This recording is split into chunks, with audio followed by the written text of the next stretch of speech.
Hello दोस्तों, स्वागत है एक बार फिर से आपका मेरे चैनल पे लीगल न्यूज़ 127 पे। दोस्तों, जैसे आपने मेरा थंबनेल देखा, पत्नी मायके जाकर बैठ गई है। तो जो भी पति इस वक्त अभी वीडियो देख रहे हैं और जो सेम सिचुएशन से गुजर रहे हैं, मोस्टली यही होता है, लड़ाई झगड़ा हुई, पत्नी लड़ाई झगड़ा करके मायके चली गई। तो आप बेफिक्र होकर मत बैठो। पति क्या करते हैं, यार ठीक है लड़ाई झगड़ा हो रहा था, चली गई, भले टेंशन मेरी ख़त्म हो गई, 2-3 महीने रहेगी, अकल उसके ठिकाने आ जाएगी, वापस आ जाएगी। तो आप बिल्कुल ऐसा मत सोचो।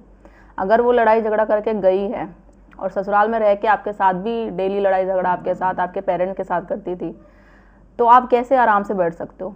अगर वो गई है तो सोचो 100% कोर्ट कचहरी थाने जाएगी और आप पे 3 जो मुकदमे हैं वो करेगी ही करेगी। तो आपको क्या करना चाहिए, कैसे अलर्ट होना चाहिए, कैसे बचना चाहिए वो केस निकलने से पहले, और कैसे अपना घर अगर बचाना है या फिर सेपरेट होना है, तो ये इस वीडियो में इस टॉपिक पे बात करूंगी। चैनल पे आप मेरे नए जुड़े हैं तो चैनल को लाइक करना, शेयर करना, सब्सक्राइब करना बिल्कुल ना भूलिए। साथ ही बेल आइकन दबा दीजिए ताकि आपको टाइम पे मैं वीडियो की नोटिफिकेशन मिलती रहे। तो दोस्तों, बात करते हैं अपने टॉपिक की ओर। मोस्टली आजकल यही हो रहा है, कोर्ट में जो केसेस आ रहे हैं मैट्रिमोनियम से रिलेटेड ही, कि डिस्प्यूट होता है, लड़ाई शादी हुई, लड़ाई झगड़ा होगा, कुछ साल के बाद वाइफ चली जाएगी कोर्ट कचहरी, मायके चली जाएगी। कुछ तो ये होता है, चलो ठीक है, छोटी मोटी लड़ाई झगड़ा होता है, रिश्ते को बचा लिया जाता है, कुछ टाइम के बाद अपने ससुराल चली जाती है, दोनों की अंडरस्टैंडिंग होती है। बट जिसको रहना ही नहीं है, रिश्ता ही नहीं निभाना, लड़ाई झगड़ा करके चली गई, ससुराल मायके अपने चली गई। अब पति ये सोचता है भाई रोज़ रोज़ कलेश हो रहा था, लड़ाई झगड़ा हो रहा था, मुझसे हो रहा था, मेरे पेरेंट्स से हो रहा था, किस तरीके से मेरे साथ व्यवहार कर रही थी, पेरेंट के साथ कोई काम नहीं करना, माँ बाप की सेवा नहीं करना, हमेशा डिमांड करना, ये कर दो वो कर दो, उस तरीके से चली गई तो टेंशन मुक्ति हो गई, चलो रहने दो, अपने आप खुद ही रहेगी, 2-3 महीने रहेगी, 1 साल रहेगी, अकल अपने आप ही ठिकाने आ जाएगी, वापस आएगी, फिर सुधर जाएगी। तो ये सोचते हैं ऐसा बहुत सारे पति। और दूसरी तरफ ये सोचते हैं ठीक है हो गई भाड़ में जाए, अब मैं उसको दोबारा लेने ही नहीं जाऊँगा, दूसरी शादी कर लूँगा। तो इस तरीके से। और पत्नियाँ की सोची जाए तो पत्नियाँ ये सोचती हैं कि भाई अब मुझे जाना ही नहीं है, वो जब आएगा मुझसे माफ़ी मांगेगा, उसके घर वाले माफ़ी मांगेंगे, उसकी माँ माफ़ी मांगेगी, तो फिर मैं सोचूंगी जाने के लिए, अदरवाइज़ नहीं सोचूंगी। तो ये चीज़ें दोनों में चलती रहती है। अब जब पत्नी आपसे लड़ाई झगड़ा करके चली गई है मायके, तो आप क्या सोचते हो कि वो आप पे केस नहीं करेगी? उसका पहला बिहेवियर कैसे था जब आपके साथ रह रही थी, आपके पेरेंट्स के साथ उसका कैसा बिहेवियर था, ये 100% लिख के ले लो, वो आप पे केस करेगी करेगी। जब आपको लगता है ना, ये सोच के तो आप आराम से बैठो मत। ठीक है लड़ाई झगड़ा हुआ है, छोटी मोटी कोई ऐसी बातें हुई है तो एडजस्ट करने की कोशिश करो। कोई ऐसे क्या बात थी, डिमांड उसकी कुछ इतनी बड़ी नहीं है जो आप पूरी नहीं कर सकते, छोटी मोटी है तो करो कोशिश, बात करो। पहले तो कोशिश कर लो मनाने की, भाई बात करो, कोशिश करो, अपने पेरेंट्स के जरिए बोल दो कि वापस आ जाए। किस तरीके से, आस पड़ोस ये जो रिश्तेदार होंगे, उसके फ्रेंड सर्कल होंगे, किसी की भी तरीके से घर जाके फेस टू फेस बात करने की कोशिश करो कि रिश्ता बच जाए। नहीं तो भाई वो जाएगी, आप ये मत सोचो कि वो आप पे केस नहीं करेगी। जो 3 केसेस है ना, जो कॉमन आज की डेट में चल रहे हैं, 498 DV एक्ट और उसके बाद मेंटेनेंस, आपसे पैसे लेने की, ये केस करेगी ही करेगी। आपसे पैसे लेगी, आप पे ही ये 3 केस करेगी। और ये नॉर्मल आज की डेट में कॉमन केसेस बन गए हैं, जो समझ लो होने ही होने हैं यहाँ पे। और एक बार जो आप पे केस लग गए तो समझ लो, आप ये सोचते ना बीवी है, पत्नी है, कोई नहीं, कुछ नहीं होगा, सुधर जाएगी, आ जाएगी, कहाँ जाएगी, तो ये छोड़ दो आप। जो पत्नी एक बार कोर्ट कचहरी थाने चली गई और जो उस पर आप पे केस कर दिए, आपके घर वालों पे केस कर दिए, रिश्तेदारों तक को लपेट लिया है केस में, तो वो जो इतना नहीं सोच रही मेरा पति है, मेरा ससुराल वाले हैं, तो आप कैसे सोच सकते हो कि पत्नी है? रिश्ता तो उसी वक्त ख़त्म हो गया था। तो आप तैयारी करो, जब आपके साथ रह के आपके साथ वो किस तरीके से व्यवहार कर रही है ना, पहले ही वो अलर्ट कर रही है आपको।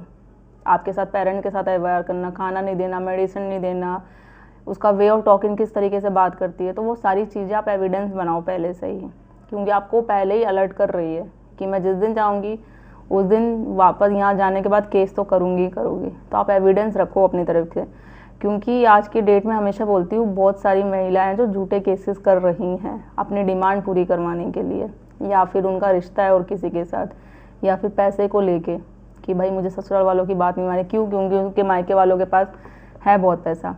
अब कुछ महिलाएं नहीं करती है ना, तो उनके जो आस पड़ोस वाले होते हैं, आस पड़ोस वाले या उनके घर वाले, रिश्तेदार, उनके पेरेंट्स, वो उनको शिक्षा देते हैं कि तुम केस करो अपने पति पे, अपने ससुराल वालों पे। जब भी वो सबक लेंगे, जब भी उनकी अकल ठिकाने में आएगी, उनको जेल डलवा दो, ये कर दो, तेरी बात क्यों नहीं मानी, क्यों तुझसे काम करवाते हैं, इस तरीके से। मीन्स आपके ससुराल वाले, ठीक है, लड़की के मायके वाले, तो वो उनके बहकावे में भी आके कर देती है। और जब तक उसको रियलाइज़ होता है कि हाँ मैंने बहुत बड़ी गलती की, मुझे ऐसा नहीं करना चाहिए था, तो तब तक बहुत देर हो चुकी होती है।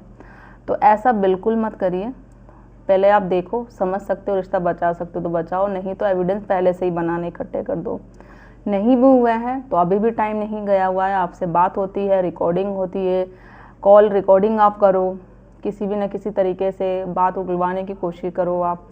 और सिंपल सी बात है, जब वो केसेस आप पे कर रखी है, चाहे 498 हो, DV हो, कोई भी हो, तो वो नॉर्मल जो महिलाएं क्या करती है कि भाई मारता पीटता था, ये करता था, परेशान करते थे दहेज के लिए। कोर्ट में जाएंगे तो ये बोलना ही नहीं होता, उसको सबूत भी दिखाना पड़ेगा। तो आपको हमेशा डिफेंस मोड में नहीं रहना है, अटैक मोड में हमेशा रहना है। पत्नी आप पे प्रेशर डालती है पूरी तरीके से, अपने थ्रू, अपने एडवोकेट के थ्रू आप पे प्रेशर दिलवाएगी। क्यों? क्योंकि जो उसकी डिमांड है पैसे की, वो आप पूरी कर दो, और इतना प्रेशर कर दो कि आप खुद डिवोर्स लेने के लिए तैयार हो दो, और डिवोर्स के बाद उसको अच्छी खासी जो एक एलिमनी का अमाउंट होता है वो दिया जाए। तो आपको ऐसा नहीं करना है, बेचारा लाचार इस तरीके से नहीं रहना है, बचाने के लिए नहीं भागना है कि अब मुझ पर केस लग गया 498 DV तो मुझे अरेस्ट कर लिया जाएगा। अटैक मोड पे रहना है। जो वो बिहेव कर रही है, उसके घर वाले आपको गालियाँ दे रहे हैं, भाई पेरेंट धमकी दे रहे हैं, तो उस पर भी आप केस लगा दो, 504, 506, बहुत सारी धाराएं हैं आपके पास भी, आप उनका इस्तेमाल करो। जाती है जिस दिन, उस दिन ही कंप्लेन कर दो पुलिस थाने में कि ऐसे ऐसे मेरी पत्नी है जो लड़ झगड़ कर अपनी मर्जी से छोड़ चली गई। कानून है, जज है, कोर्ट, अदालत सबूत मांगेगा। जो वो आरोप लगा रही है आप पे, आपके ससुराल वालों को सबूत मांगता है। सबूत नहीं होगा तो बातें, केस है जो डिसमिस हो जाएगा। और बात रही पैसे देने की, बिना किसी कारण को छोड़ के जाना हस्बैंड को, ससुराल वालों को, कोई वो कारण नहीं दे पा रही, एविडेंस नहीं कुछ दिखा पा रही, तो पैसे वैसे ही नहीं मिलेंगे। बस ये है कि आपको एविडेंस दिखाना पड़ेगा। आपको अपने केस के लिए, आपको पता है आप सच हैं, आपने कुछ ऐसा गलत नहीं किया अपनी पत्नी के साथ, तो जो है केस आपकी ही जीत हमेशा होगी। कहा जाता है ना कि जीत हमेशा सच्चाई की होती, तो वही होगी। बस आपको इसके लिए करना क्या पड़ेगा, लड़ना पड़ेगा, एंड तक लड़ना पड़ेगा। बी पॉजिटिव हो गया, कॉन्फिडेंस हो गया, हमेशा अटैक मोड में। और आपको अपना मोरल डाउन नहीं करना, आपको अपनी पत्नी का मोरल डाउन करना है, क्योंकि जो वो चाह रही थी वो ऐसा ना हो। आप अपने हिसाब से, अपने तरीके से डिमांड पूरी करें, ज़ीरो सेटलमेंट पे अमाउंट करवाए, जो आप चाहते हो वो।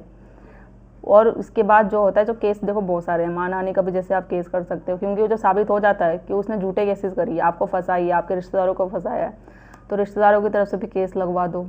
DV का वही क्यों केस लगाती है, आप अपनी मदर की तरफ से भी केस लगा दो। बहुत सारे केसेस है, बहुत सारे। ऐसा कौन बोलता है कि आपके पास अधिकार नहीं है, आप कुछ नहीं कर सकते पत्नी उसके माँ के खिलाफ है। बस आपको उनको जानने की ज़रूरत है और लीगल अवेयर होने की ज़रूरत है, और जो मैं अपने चैनल के माध्यम से आपको हमेशा देती रहती हूँ।